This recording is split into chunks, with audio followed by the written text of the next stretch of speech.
Ya, hari ini kita akan membahas lebih banyak ke emiten ya Pak ya, strategi SMA menjelang RUPS dan juga potensi corporate action dari saham bumi nih. Nah langsung Ya, aja silakan diulas Pak Fat. oke.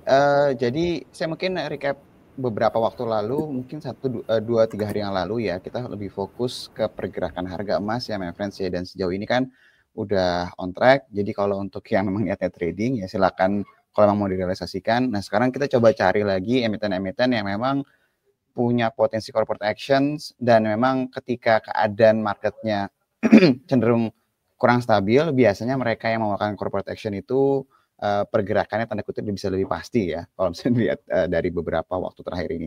Ada dua, mungkin kalau untuk SMA kita bilang kita nggak ngomong di corporate action ya, tapi memang menjelang RUPS, tapi sama satu lagi itu Bumi yang mau melakukan kuasi reorganisasi yang seharusnya punya imbas yang positif. Nanti akan saya bahas ya. Yang pertama kita akan bahas terlebih dahulu dari SMA. Saya share terlebih dahulu ya ini share screen. Oke, jadi berdasarkan keterbukaan informasi untuk SMA, emiten akan melakukan rapat umum pemegang saham tahunan tanggal 28 April 2025. Ini sudah terlihat belum ya di layar? Oke, 8 April 2025. Dan ini berdasarkan keterbukaan informasi beberapa waktu yang lalu ya. bahwa SMA itu akan melakukan RUPS tahunan. Agendanya memang belum disebutkan secara mendetail, tapi yang jelas normalnya kalau namanya RUPS tahunan pasti akan bahas dari sisi laporan keuangan, penggunaan dari sisi laba dan yang lainnya.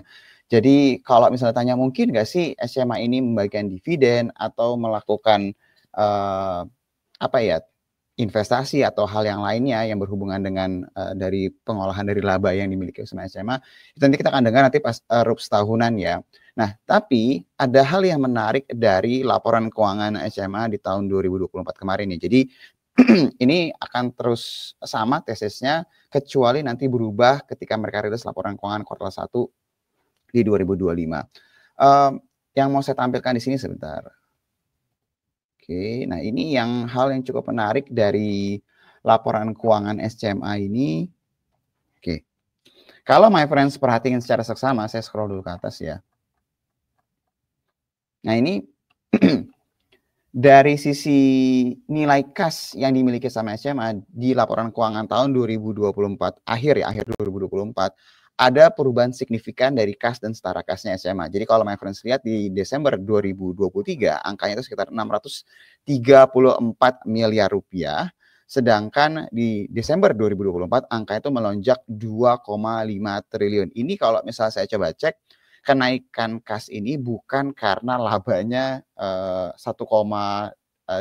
T gitu, enggak ya, tapi ini karena emang ada perubahan dari sebelumnya itu aset keuangan berubah jadi kas. Nah, kalau my friends tanya adalah kenapa gitu harus dirubah? Jadi kalau misalnya my friends cek ya, aset keuangan lancar lainnya seperti ini dia taruh di instrumen investasi. Ya, ini bisa ditaruh di obligasi, bisa taruh juga di instrumen investasi lainnya yang memang sifatnya itu nggak lebih dari setahun lah. Memang target ketika penempatannya diarahkan sama emiten. Jadi ketika ada perubahan, my friend bisa lihat ini nilainya signifikan banget. Di Desember 2023 angkanya 2,2 dia berubah jadi 400 miliar. Sedangkan kalau kasnya dari 600 miliar berubah jadi 2,5 triliun. Jadi ini ada peningkatan sekitar 1,8 triliun ya. Ini coba kalau saya cek ke laporan arus kasnya SMA, ini kelihatan jelas banget ada di arus kas investasinya SMA. Jadi kalau my friends lihat di sini ada penerimaan penempatan pada aset keuangan lancar lainnya. Ini ketika dia plus berarti uangnya ini masuk ya. Jadi emang ada kalau boleh dibilang penjualan. Nah, pertanyaannya adalah dengan jumlah 1,7 lebih atau hampir 1,8 triliun masuk ke kasnya SMA, apa yang akan dilakukan sama SMA? Apakah dia mau tambah bagi dividen? Karena kan tahun lalu udah kasih interim ya. Itu akan menjadi salah satu yang ditunggu sama pasar juga.